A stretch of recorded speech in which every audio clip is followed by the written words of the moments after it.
നമുക്ക് ഇതിനകത്ത് എന്തൊക്കെ ഉണ്ടെന്ന് നോക്കാം. ഇവിടെ ഓപ്പൺ ചെയ്യുമ്പോൾ 9R എന്ന് വരുന്നുണ്ട്, നല്ല രീതിക്ക് ഭംഗിയിൽ.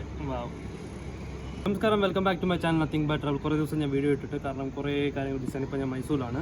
ഓക്കെ, ഇന്നത്തെ വീഡിയോ എന്ന് പറഞ്ഞാൽ ഈ ഒരു OnePlus 9Rൻ്റെ അൺബോക്സിംഗ് എന്നും പറയാം, പ്ലസ് റിവ്യൂ എന്ന് പറയാം, രണ്ടും ഉണ്ടാവും. ഓക്കെ, അതിന് മുമ്പേ പോയിട്ട് ആരെയും ചാനൽ കാണാൻ മാക്സിമം സബ്സ്ക്രൈബ്, മാക്സിമം സപ്പോർട്ട് എല്ലാം എത്തിക്കുക. ഓക്കെ, നമുക്ക് വിഷ്വൽസ് പോകാം. Let's get started.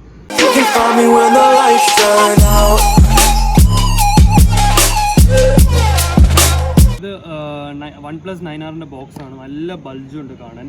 Okay, phone എൻ്റെ ഫ്രണ്ടിൻ്റെ കയ്യിലാണ്. ഇപ്പം ബോക്സിനകത്ത് എന്താണെന്ന് നമുക്ക് നോക്കാം. ഓക്കെ, ഈ സൈഡിൽ OnePlus 9R 5G, പിന്നെ ഇവിടെ OnePlus ലോഗോ, പിന്നെ OnePlus, പിന്നെ 9R വലുതായിട്ട് നല്ല റെഡ് ബോക്സ്, നല്ല കനമുണ്ട് പിടിക്കാൻ.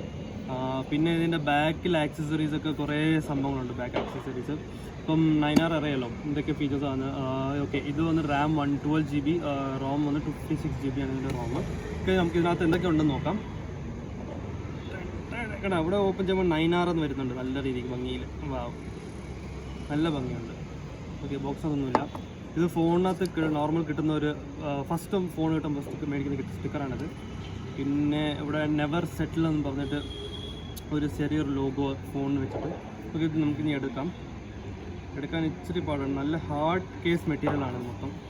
ഓക്കെ, ഇതിനകത്ത് നമുക്ക് പിന്നെ നോക്കാം ഇതിനകത്ത് എന്തൊക്കെ ഉണ്ടെന്ന് പറഞ്ഞാൽ. ചാർജർ വന്നിട്ട് 65 വോൾട്ട് ചാർജറാണ്. ഓൾമോസ്റ്റ് ഇത് 0 to 100 നമുക്ക് 15 മിനിറ്റ്സിൽ നമുക്കിത് ചാർജ് എടുക്കാം, അത്രയും ഫാസ്റ്റ് ചാർജറാണിത്. പിന്നെ ഓക്കെ, പിന്നെ ഇതിൻ്റെ കേബിൾ, ഇപ്പോൾ എല്ലാ ഫോണിലും കേബിൾ മാത്രമേ ഉള്ളൂ, USB കേബിൾ. ഇത് C ടൈപ്പാണ്. ഇപ്പം പറഞ്ഞ ഫോണിലൊക്കെ ചാർജർ ഇല്ല, അപ്പോൾ ഇതിന് ചാർജർ പ്രൊവൈഡ് ചെയ്യുന്നുണ്ട്. നല്ലൊരു എന്താ പറയുക, ഇറ്റ്സ് ആൻ ഇമ്പോർട്ടൻറ്റ് തിങ്. പിന്നെ നമുക്കൊരു സെമിജക്ട് ടൂൾ, സിമ്മും ഒക്കെ ഇടാനുള്ള സാധനം. ഓക്കെ, ബോക്സിനകത്ത് ഇനി വേറെ ഒന്നുമില്ല. ഓക്കെ, ഇനി നമുക്ക് ഇതിനകത്ത് എന്തൊക്കെയുണ്ടെന്ന് നോക്കാം. ഇതിനകത്ത് ഇത് അവരുടെ എന്താ പറയുക, റെഡ് കേബിൾ ക്ലബ് എന്ന് പറഞ്ഞിട്ട് scan to claim for your welcome benefits, എന്തോ ക്ലൗഡ് എന്തോ സാധനം കിട്ടുന്നതാണ്, സ്റ്റോറേജ് സ്പേസ് അങ്ങനെ എന്തൊക്കെയാണ് ഇതിൻ്റെ കാർഡിൻ്റെ ഉപയോഗം. ഓക്കെ, നമുക്കിനി ഇതിനകത്ത് എന്തൊക്കെയുണ്ടെന്ന് നോക്കിയാൽ. ഓക്കെ, മെല്ലെ എടുക്കാം നന്നായിട്ട്. ഓക്കെ, ഒരു നല്ലൊരു കേസുണ്ട്, OnePlus എന്ന് പറഞ്ഞ നെവർ സെറ്റിൽമെൻറ്റ് OnePlus ഒരു കേസ്. പിന്നെ ഇതിൻ്റെയൊക്കെ കുറേ സാധനം, നെവർ സെറ്റിൽമെൻറ്റ് ഡോക്യുമെൻറ്റ്സ്, പിന്നെ OnePlus സ്റ്റിക്കേഴ്സ്, OnePlus റെഡും ബ്ലാക്കും, never settle OnePlus it's nice. Apple തരുന്ന പോലെ. പിന്നെ ഇറ്റ്സ് എന്താ പറയുക. ഓക്കെ, ബോഡി വെയ്റ്റ്, മാസ്, കുറേ ഡോക്യുമെൻറ്റേഷൻ ആരും നോക്കാറില്ല. പിന്നെ ഇതിനകത്ത് ഇതിൻ്റെ എന്താ പറയുക, സേഫ്റ്റി ഇൻഫോർമേഷൻ പറഞ്ഞൊരു ബുക്ക്. പിന്നെ അടുത്ത് ക്വിക്ക് സ്റ്റാർട്ട് ഗൈഡ്. ഓക്കെ, നമ്മൾ ഫോൺ സ്റ്റാർട്ട് ചെയ്യുന്ന സംഭവങ്ങൾ അതൊക്കെ. പിന്നെ കുറേ ഡോക്യുമെൻറ്റേഷൻസ് ഒക്കെ ഉണ്ട്. ഓക്കെ, ഇത് അതിൻ്റെ OnePlusൻ്റെ ഒരു എന്താ പറയുക ഡോക്യുമെൻറ്റേഷൻസ്. ഓക്കെ, നമുക്കിതൊക്കെ എടുത്ത് അകത്ത് വയ്ക്കാം. ലാസ്റ്റ് നമുക്ക് എന്ത് ചെയ്യാം, ഫോണിനെ നമുക്ക് കാണാം.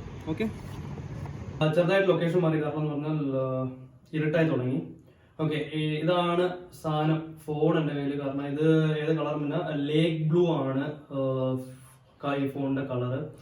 പിടിക്കാൻ ഇച്ചിരി വെയിറ്റ് ഉണ്ട്, നല്ല വെയിറ്റ് ഉണ്ട് കാരണം. പിന്നെ ഇതിൻ്റെ സ്വിച്ചസ് ഒക്കെ ഇത് വോളിയം, ലെഫ്റ്റ് റൈറ്റ് വോളിയം, പിന്നെ ഇത് ആപ്പിൾ പോലത്തെ സൈലന്റ്, വൈബ്രേറ്റ്, നോർമൽ മോഡ്, പിന്നെ ഇത് പവർ ഓഫ് ബട്ടൺ, പിന്നെ 4 ക്യാമറാസ് ഉണ്ട്, പിന്നെ 2 ഫ്ലാഷ്, അങ്ങനത്തെ കാര്യങ്ങളൊക്കെ ഉണ്ട്. ഇത് വൈഡ് ഉണ്ട്, അൾട്രാ വൈഡ് ഉണ്ട്, പിന്നെ മാക്രോ ഉണ്ട്, സൂപ്പർ മാക്രോ ഉണ്ട്, അങ്ങനത്തെ കുറേ ഫെസിലിറ്റീസ് ആയ ഫോൺസ് ആണ് ഇത്. ഇതിൻ്റെ ഔട്ടർ കാണാൻ നല്ല ഭംഗിയുണ്ട്. ഇതിൻ്റെ ഡിസ്പ്ലേ അടിപൊളി ഡിസ്പ്ലേ, ഇതിനൊരു ചെറിയൊരു ക്യാമറ പോയിന്റ് ഇവിടെ കൊടുത്തിരിക്കുന്നത്. ഓക്കെ, നമുക്ക് നെക്സ്റ്റ് ഇതിൻ്റെ അടുത്തടുത്ത ഫീച്ചേഴ്സ് ഞാൻ പറയാം. നമുക്ക് ഈ ഫോണിൻ്റെ ഡിസ്പ്ലേനെ പറ്റി സംസാരിക്കാം. ഡിസ്പ്ലേ പിന്നെ 128Hz ഫ്ലൂയിഡ് ഹെൽമെറ്റ് ഡിസ്പ്ലേ ആണ്. പിന്നെ Snapdragon 870 OxygenOS. പിന്നെ ഇതിൻ്റെ റാം പറഞ്ഞാൽ 12GB റാം, പിന്നെ ROM 256GB ROM ആണ്. നെക്സ്റ്റ് കമ്മിങ് ടു ക്യാമറ ആണ്. ക്യാമറ നമുക്ക് സംസാരിക്കാം. ക്യാമറ സെൽഫി പറഞ്ഞാൽ 16 മെഗാപിക്സൽ ക്യാമറയുണ്ട്. പിന്നെ പ്രൈമറി ക്യാമറ 48 MP പ്ലസ് 16+5+2 ക്വാഡ്രോഡ് ക്യാമറ ഉണ്ട്. പിന്നെ നെക്സ്റ്റ് കമ്മിങ് ടു ഇതിന്റെ ബാറ്ററി 4000 mAh ബാറ്ററി ഉണ്ട്. പിന്നെ ചാർജറിന്റെ സ്ലോട്ട് ഇവിടെയാണ്, സി ടൈപ്പ് ആണ്. അപ്പം ഇതിന്റെ ചാർജിന്റെ വോൾട്ടും വല്ല 65 വോൾട്ട് ആണ്. പിന്നെ ഇതാണ് ഇവിടുത്തെ സ്പീക്കേഴ്സ്, ഇവിടെയുണ്ട് സ്പീക്കേഴ്സ്, സ്റ്റീരിയോ സ്പീക്കേഴ്സ് ആണ്. പിന്നെ ഇവിടെ സിം ഇടുന്നത് ഈ ഒരു ചാർജർ കൊടുക്കുന്ന ആ സ്ലോട്ടിലാണ് സിം കൊടുക്കുന്നത്. ഓക്കെ, ഇത്രയേ ഉള്ളൂ ഈ ഫോണിന്റെ ഫീച്ചേഴ്സ്. എന്തായാലും ഇതിന്റെ ഫർദർ ഡീറ്റെയിൽസ് ഞാൻ പറയാം, ക്യാമറ എങ്ങനെയാണ്, പിന്നെ ഇതിന്റെ വീഡിയോ ക്വാളിറ്റി, ഫോട്ടോ ക്വാളിറ്റി എന്നൊക്കെ ഞാൻ നെക്സ്റ്റ് വീഡിയോയിൽ പറയാം. ഓക്കെ, ഇത്രേ ഉള്ളൂ ഈ ഫോണിനെ പറ്റി പറയാം. It's good phone. ഇതിന്റെ പ്രൈസ് വന്നിട്ട് 44,000 ആണ് ഇതിന്റെ ഫോണിന്റെ പ്രൈസ്. ഓക്കെ, ഇതിന്റെ ഫർദർ കമ്പാരിസൺ വീഡിയോ ഒക്കെ ഇനി അടുത്ത വീഡിയോയിൽ വരുന്നുണ്ട്. ഓക്കെ, പുതിയ ആരെയും ചാനൽ കാണണമെങ്കിൽ മാക്സിമം സബ്സ്ക്രൈബ് ചെയ്യാം, മാക്സിമം സപ്പോർട്ട് ചെയ്യാൻ എല്ലാവർക്കും. അടുത്ത വീഡിയോ വരെ സ്റ്റേ ട്യൂൺ, ബൈ.